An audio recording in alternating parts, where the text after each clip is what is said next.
Hi అండి. Welcome to Hepsiba foods. ఈరోజు వీడియోలో రెయినీ సీజన్‌కి తగ్గట్టుగా వేడి వేడిగా టేస్టీగా ఉండే చికెన్ బిర్యానీని తయారు చేసి చూపిస్తున్నాను. ఈ బిర్యానీ ఎప్పుడు చేసుకునే దమ్ బిర్యానీ, పులావ్ లాగా అస్సలు కాదండి. ఈ బిర్యానీ చేసుకోవటానికి ఫ్రైడ్ ఆనియన్స్‌తో పని లేదు. రెడ్ చిల్లీ పౌడర్‌తో కూడా పని లేదు. ఈ ప్రాసెస్ కంప్లీట్‌గా డిఫరెంట్‌గా ఉంటుంది. ఇది కర్ణాటకలో చాలా చాలా ఫేమస్ బిర్యానీ. ఎలా తయారు చేసుకోవాలో చూపిస్తాను. ముందుగా ఒక బౌల్ తీసుకొని 750 గ్రామ్స్ వరకు బాస్మతి రైస్‌ని తీసుకోవాలి. ఈ బాస్మతి రైసు పాతవైతే బావుంటుంది. బిర్యానీ మెతుకనేది పొడవుగా ఉంటుంది. మెతుక్కి మెతుకు అంటకుండా ఉంటుంది. మీరు ఎప్పుడు బిర్యానీ చేసినా లాంగ్ గ్రెయిన్ బాస్మతి రైస్‌ని వాడుకోండి. నేనిక్కడ అవే బాస్మతి రైస్‌ను వాడుతున్నాను. చాలామందికండి బిర్యానీకి ఏ రైస్ అయితే బావుంటుంది అని ఒక డౌట్ ఉంటుంది. Extra long grain basmati rice అయితే పర్ఫెక్ట్‌గా ఉంటుంది. రైస్‌ని 4 సార్లు బాగా కడగండి. రైస్‌ని ఎక్కువ సార్లు కడిగితే ఫ్లేవర్ పోతుందని అనుకుంటారు. అలా ఏం కాదండి. ఇలా కడిగేసిన తర్వాత గంట సేపు ఈ బియ్యాన్ని నానపెట్టుకోవాలి. చికెన్‌ని 2 సార్లు కడిగి తీసుకోండి. బిర్యానీకి ఇక్కడ చికెన్ పీసెస్ మీడియం సైజులో ఉండాలి. విత్ బోన్‌తో తీసుకోండి. టేస్ట్ బావుంటుంది. ఇప్పుడు 2 స్పూన్లు ఉప్పు వేసుకోండి. అర స్పూను పసుపు వేసి 2 స్పూన్లు ఫ్రెష్ అల్లం వెల్లుల్లి పేస్ట్‌ని వేసుకోండి. అప్పటికప్పుడు గ్రైండ్ చేసుకున్న అల్లం వెల్లుల్లి పేస్ట్ అయితే స్మెల్, టేస్ట్ 2 బావుంటాయి. ఇప్పుడు ఒక స్పూను మిరియాల పొడిని వేసుకోండి. ఆ తర్వాత 100 గ్రాములు పెరుగు వేసుకోండి. ఎక్కువ పుల్లగా ఉన్న పెరుగు కాకుండా ఫ్రెష్ పెరుగునే తీసుకోండి. పెరుగు వేసిన తర్వాత ఒక నిమ్మకాయని గింజలు తీసేసి ఇలా రసం పిండుకోండి. ఇంకా ఇంతకు మించి ఇంకేం వేయాల్సిన పని లేదండి. ఇప్పుడు ఈ చికెన్ ముక్కలకి ఈ మసాలాలు ఇవన్నీ పట్టేలాగా బాగా కలుపుకోవాలి.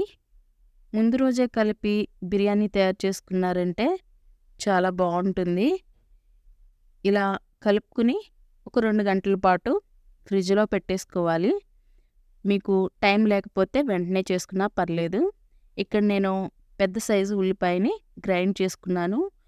చిన్న సైజు ఉల్లిపాయలైతే రెండిటిని గ్రైండ్ చేసుకోండి. ఇప్పుడు స్టవ్ వెలిగించుకొని బిర్యానీ తయారు చేసుకోవటానికి గిన్నె పెట్టుకోండి. 100 గ్రాముల ఆయిల్ వేసి ఆయిల్ వేడయిన తర్వాత 6 లవంగాలు, 9 యాలకులు, 3 ఇంచుల చెక్క, 3 మరాఠీ మొగ్గలు, 4 అనాస పువ్వులు, 3 బిర్యానీ ఆకులు, 1 స్పూను షాజీరా వేసి వీటన్నిటిని 1 నిమిషం పాటు వేయించుకోవాలి. దినుసులు వేగటానికి పెద్దగా టైం పట్టదండి. ఇవి ఇలా వేగిన తర్వాత ముందు గ్రైండ్ చేసిన ఉల్లిపాయ పేస్ట్‌ని వేసి మీడియం ఫ్లేమ్‌లో 8 నిమిషాలు ఫ్రై చేయండి. ఈ ఉల్లిపాయలోని నీరంతా పోయి ఈ ఉల్లిపాయ పేస్టు కొంచెం కలర్ చేంజ్ అవ్వాలి. ఇలా అడుగంటకుండా గరిటెతో అప్పటి వరకు కలుపుకుంటూ ఉండాలి. ఉల్లిపాయ పేస్ట్ సరిగ్గా వేగకపోతే టేస్ట్ పాడవుతుంది. కాబట్టి ఉల్లిపాయ పేస్ట్‌ని బాగా వేయించుకోవాలి. ఇలా వేగిన తర్వాత ఇప్పుడు పచ్చిమిర్చి పేస్ట్ 2 స్పూన్లు వేసుకోండి. ఒక 10 పచ్చిమిర్చిని గ్రైండ్ చేసుకోండి సరిపోతుంది. పచ్చిమిర్చి పేస్ట్ వేసిన తర్వాత అల్లం వెల్లుల్లి పేస్ట్ 1 స్పూన్ వేసుకోండి. ఈ రెండిటిని కలిపి 5 నిమిషాలు వేయించాలి. పచ్చివాసన పోయే వరకు వేయించుకోవాలి. పచ్చివాసన పోయి బిర్యానీ అయిందన్నంత గమాంచి వాసన వచ్చే వరకు వేయించండి. ఇప్పుడు ఒక 2 రెమ్మల కరివేపాకును వేసి మళ్ళీ ఇంకొకసారి గరిటెతో కలుపుకోవాలి. ఇలా ఒకసారి కలిపేసిన తర్వాత ముందుగా 2 గంటల పాటు మ్యారినేషన్ చేసి పెట్టుకున్న చికెన్ని వేసుకోవాలి. చికెన్ని మ్యారినేషన్ చేసి ఎక్కువసేపు ఉంచటం వల్ల చికెన్ ఉడికేటప్పుడు అస్సలు నీళ్లు పోయాల్సిన పని ఉండదు. ఇలా ఈ బిర్యానీ మసాలా అంతా ఈ చికెన్ ముక్కలకి పట్టుకునేలాగా బాగా గరిటెతో ఒకసారి కలుపుకోండి. ఇలా మొత్తం బాగా కలిసేలాగా కలిపిన తర్వాత ఇప్పుడు మంటని హై ఫ్లేమ్‌లో 3 నిమిషాలు పెట్టి ఉడికించుకోవాలి. 3 నిమిషాల తర్వాత మంటని లో ఫ్లేమ్లో 12 నిమిషాలు పెట్టి ఉడికించుకోవాలి. మూత పెట్టి ఉడికించండి. చికెన్ ముక్కల్లో నుంచి నీళ్లు బయటకు వచ్చి ఉడకటం స్టార్ట్ అవుతుంది. ఇప్పుడు మూతను తీసి ఒకసారి గరిటెతో కలుపుకోవాలి. ఈ చికెన్లో మళ్ళీ నీళ్లు పోయకూడదు. ఈ నీళ్ళంతా ఎగిరిపోయి ఆయిల్లో ఈ ముక్క ఫ్రై అవ్వాలి. అప్పుడు టేస్ట్ బాగుంటుంది. ఇప్పుడు 2 టమాటాలని చిన్న ముక్కలుగా కట్ చేసుకుని వేసుకోండి. ఈ టమాటా ముక్కలు మెత్తగా మగ్గిపోవాలి. 2 నిమిషాలు కలిపి మంటని మీడియం ఫ్లేమ్లో పెట్టి మూత పెట్టేసి 5 నిమిషాల పాటు మగ్గించుకోవాలి. ఇప్పుడు 5 నిమిషాల తర్వాత మళ్ళీ మూతను తీసి ఒకసారి గరిటెతో కలుపుకోవాలి. ముక్క 70% ఉడికిపోయింది. ఇప్పుడు చిక్కని కొబ్బరి పాలు ఒక కప్పుడు పోసుకోండి. ఇక్కడ నేను 100 ml వరకు కొబ్బరి పాలను పోసాను. కొబ్బరి పాలు పోసిన తర్వాత ఒకసారి గరిటెతో బాగా కలుపుకోవాలి. ఈ కొబ్బరి పాలు పోయటం వల్ల టేస్ట్ చాలా చాలా బాగుంటుంది. ఇలా ఒకసారి మొత్తం ఇలా కలపండి. ఇలా కలిపిన తర్వాత పచ్చిమిర్చిని చీలికలుగా కట్ చేసుకుని 4 కాయల్ని వేసుకోండి. నేను తీసుకున్న 2 గ్లాసుల బియ్యానికి 2.5 గ్లాసులు నీళ్లు పోసుకోవాలి. అంటే రైస్ గంట పాటు నాని కాబట్టి 2.5 గ్లాసుల నీళ్లు సరిపోతుంది. ఎసరు బాగా మరగనివ్వాలి. ఇలా ఒకసారి బాగా కలిపేసి మూత పెట్టి ఎసరిని తెరలు కాగనివ్వాలి. ఇలా కాగేటప్పుడు గంట పాటు నానబెట్టుకున్న బాస్మతి రైస్ని వేసుకోవాలి. మీరు రైస్ అరగంటే నానబెట్టుంటే ఒక 1/2 గ్లాస్ ఎక్కువే పోసుకోండి. ఇలా రైస్ మొత్తం నీళ్లు లేకుండా వేసుకోవాలి.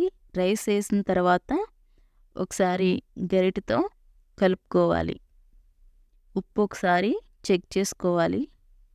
ఉప్పు కరెక్ట్గా సరిపోయింది నాకైతే. ఇలా కలిపిన తర్వాత ఇప్పుడు మంటని హై ఫ్లేమ్లో పెట్టి 5 నిమిషాలు ఉడికించాలి.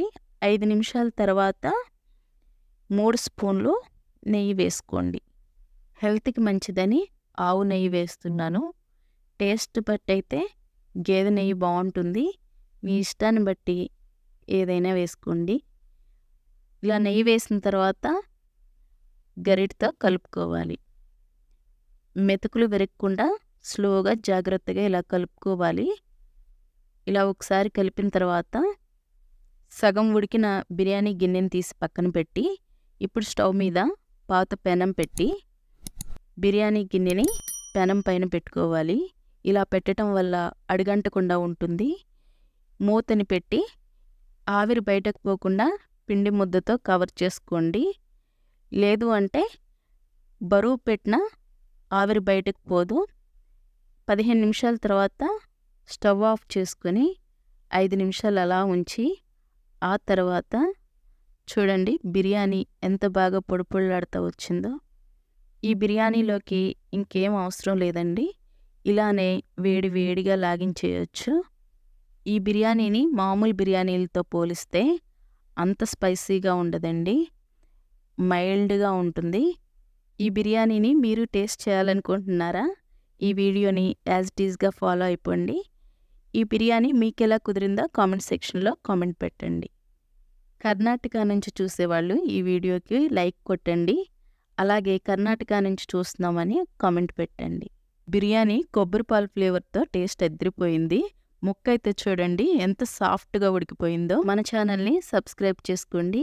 గంట సింబల్ని యాక్టివేట్ చేసుకుంటే వీడియో నోటిఫికేషన్ మీకు వస్తుంది. అలాగే వీడియో నచ్చితే లైక్ చేసి ఫ్రెండ్స్కి ఫ్యామిలీ మెంబర్స్కి షేర్ చేయండి.